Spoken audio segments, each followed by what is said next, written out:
I'm going to ask and try to answer some ways kind of an uncomfortable question. Both civilians, obviously, and soldiers suffer in war. I don't think any civilian has ever missed the war that they were subjected to. And I've been covering wars for almost 20 years, and one of the remarkable things for me is how many soldiers find themselves missing it. How is it someone can go through the worst experience imaginable and come home, back to their home and their family, their country, and miss the war? How does that work? What's it mean? We have to answer that question, because if we don't, it'll be impossible to bring soldiers back to a place in society where they belong. And I think it'll also be impossible to stop war if we don't understand how that mechanism works. The problem is that war does not have a simple, neat truth, one simple, neat truth. Any sane person hates war, hates the idea of war, wouldn't want to have anything to do with it, doesn't want to be near it, doesn't want to know about it. That's a sane response to war. But if I asked all of you in this room, who here has paid money to go to a cinema and be entertained by a Hollywood war movie, most of you would probably raise your hands. That's what's so complicated about war. And trust me, if a room full of peace-loving people find something compelling about war, so do 20-year-old soldiers who have been trained in it. I promise you. That's the thing that has to be understood. I've covered war for about 20 years, as I said, but my most intense experiences in combat were with American soldiers in Afghanistan. I've been in Africa, in the Middle East, Afghanistan in the 90s, but it was with American soldiers in 2007, 2008 that I was confronted with very intense combat. I was in a small valley called the Korangal Valley in eastern Afghanistan. It was 6 miles long. There were 150 men of battle company in that valley. And for a while I was there, almost 20% of all the combat in all of Afghanistan was happening in those 6 miles. 150 men were absorbing almost a fifth of the combat for all of NATO forces in the country for a couple months. It was very intense. I spent most of my time at a small outpost called Restrepo. It was named after the platoon medic that had been killed about 2 months into the deployment.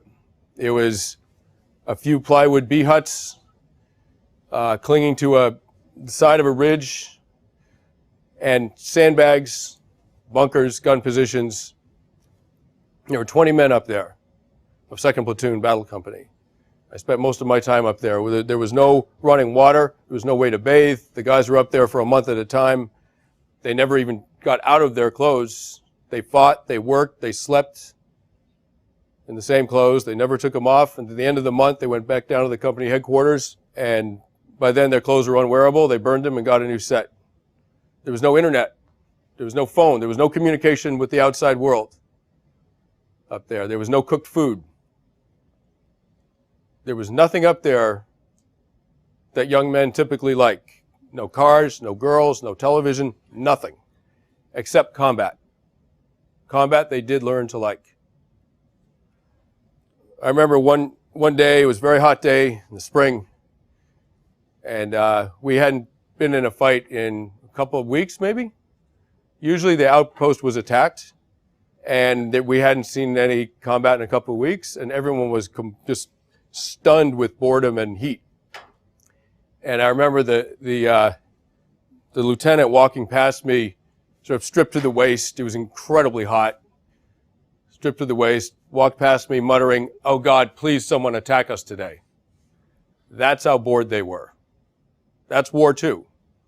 It's a lieutenant saying, "Please, make something happen, because we're going crazy." To understand that, you have to, for a moment, think about combat not morally. That's an important job to do.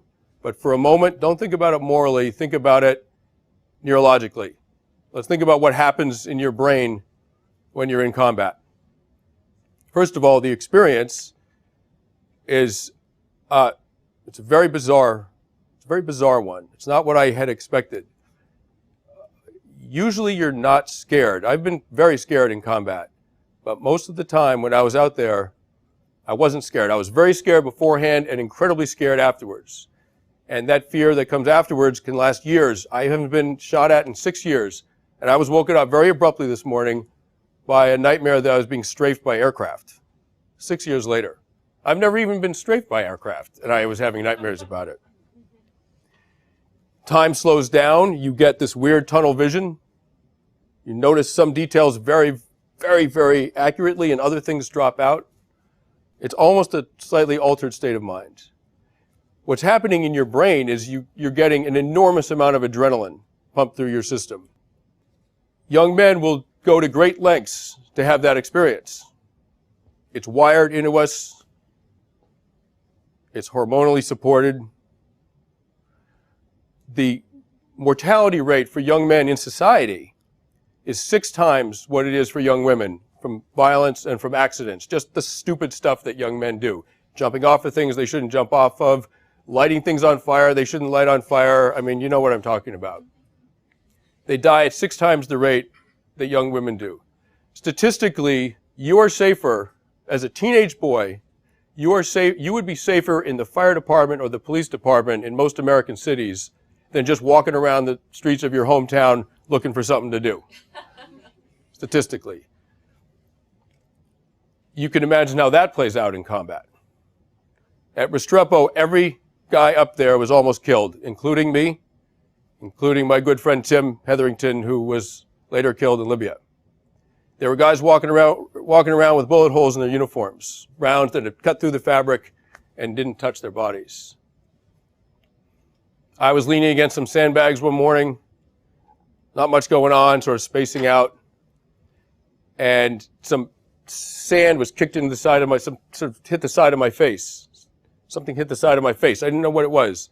You have to understand about bullets that they go a lot faster than sound. So if someone shoots at you from a few hundred meters, the bullet goes by you, or hits you obviously, half a second or so before the sound catches up to it. So some sand sprayed in the side of my face.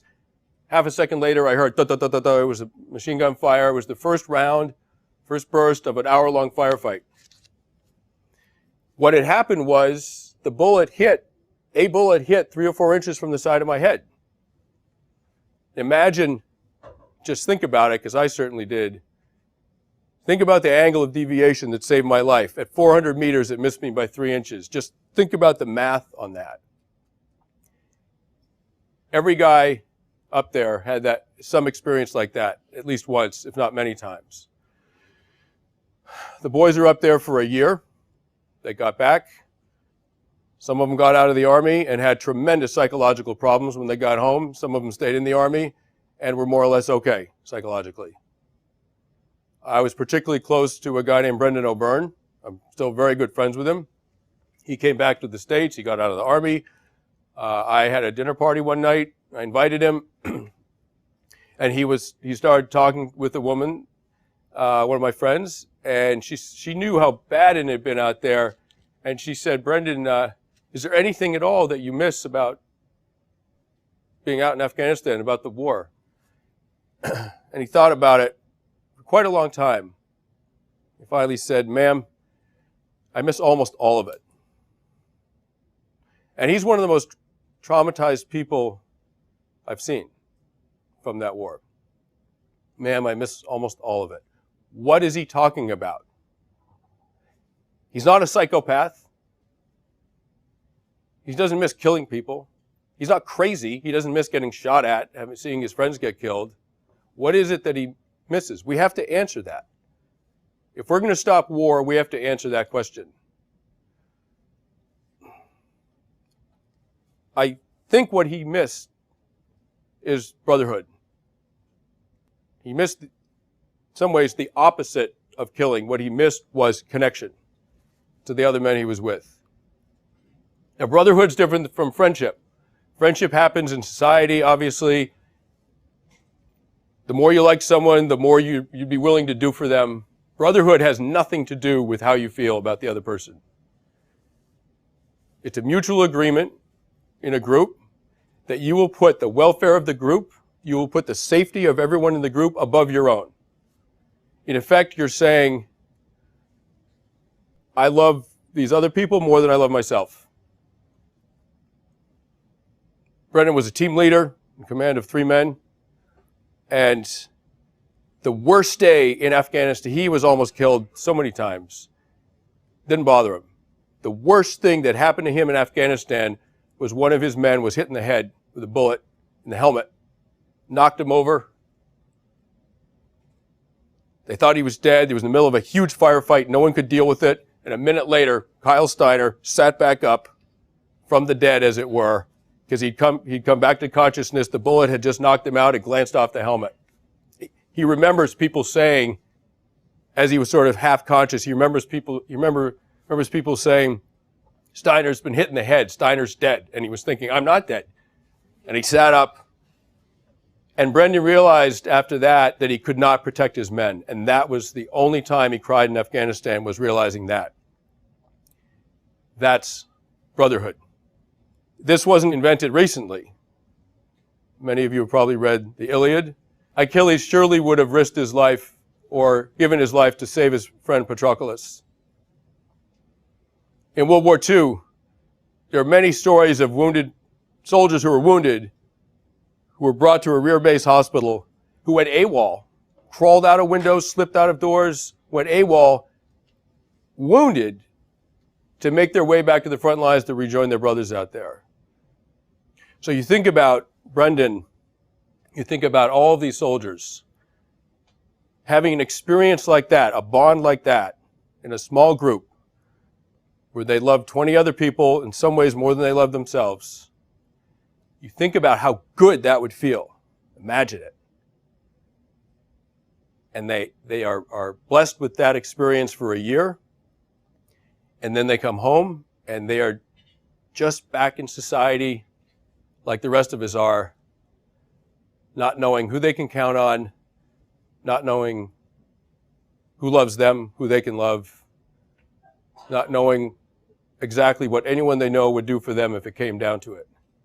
That is terrifying. Compared to that, war psychologically in some ways is easy compared to that kind of alienation.